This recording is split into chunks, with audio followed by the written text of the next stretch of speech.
You know, it's interesting sitting there listening to Brad and Lisa Hill. I mean, it was actually, Brad reminded me it was about almost a year ago when Brad called me. I'd just gotten to Nashville, Tennessee. I was in a hotel room. It was the first time I watched the video of the story Brad did, and it was amazing, the impact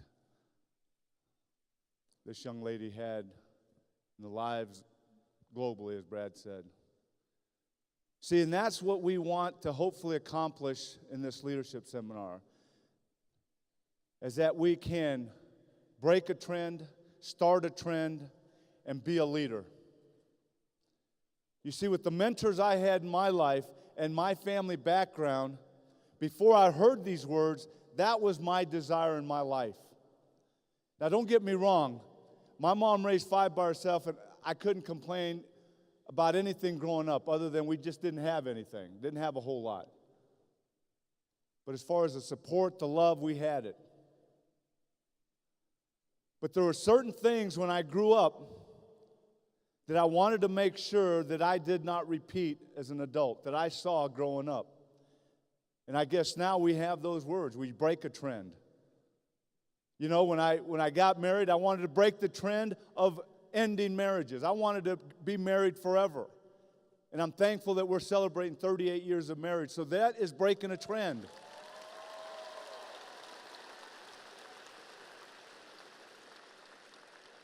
So you break a trend and you start a trend. I wanted to start a trend and be an example to individuals and say that, yeah, marriage might be tough now and then.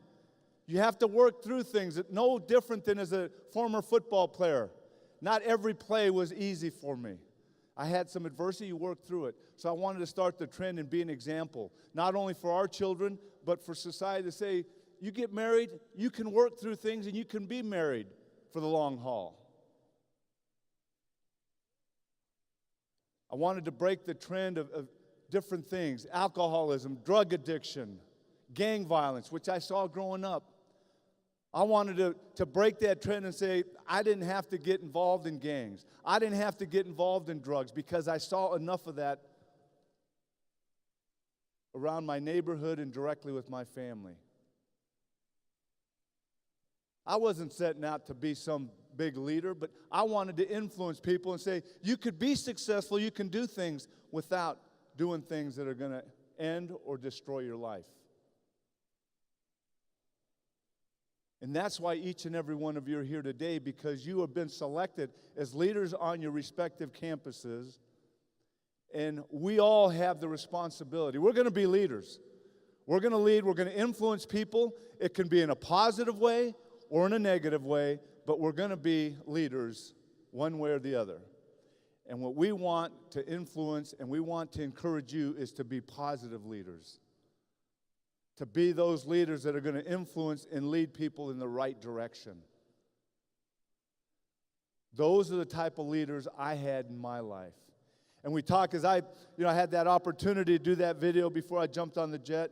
And I said, I know there's a lot going on in your life. We called it chatter and noise, social media. What's good, what's not good. You're young. I'm sure you're pulled in different directions. You have a lot of temptations. It's going to only intensify as you get older, when you get more and more responsibilities in your life. So we want you to be able to say, nah, don't need that, I need this. This is going to help me in life. This is going to help me influence others in a positive way. Got to be a passion, and that's my passion. I had a passion when I was playing football. I wanted to be prepared. I wanted to be the best at what I did, and that's the passion I have now. And I understand that none of us are above making mistakes. But my passion is to take the resources that God has given me, financially, through the foundation, my staff, volunteers, schools, and try to impact people in a positive way. That's my passion. My passion is to be the best husband, the best father, the best grandfather now, the best citizen in this great community. That's my passion. And I know I can't do it alone. I know I need people that hold me accountable, my staff, my board, friends.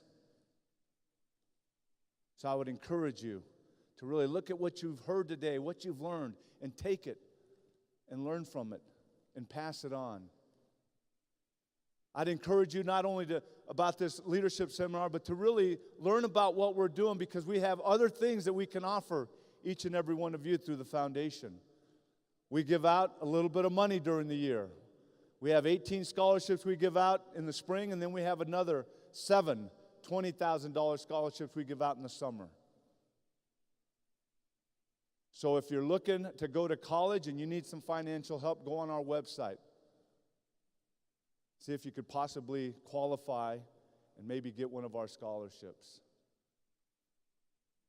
That's what we want to do. So I appreciate this opportunity to be with you, and I'm thankful I had a chance to be here and listen to our great speakers, from Dr. Ono to Kay and Jake and Mike. Of course, Brad, thank you. Ms. Hill, and all the other speakers. Nick Jackson, always inspirational. For an old guy, you get me all fired up. I want to take my sport coat off. So I'm going to turn it back over to our MC, a guy that I'm very thankful for, that he's here every year, that we ask him. And then I think we have just a little bit more left before we finish up today. But I'm going to turn it back over to Michael Calloway.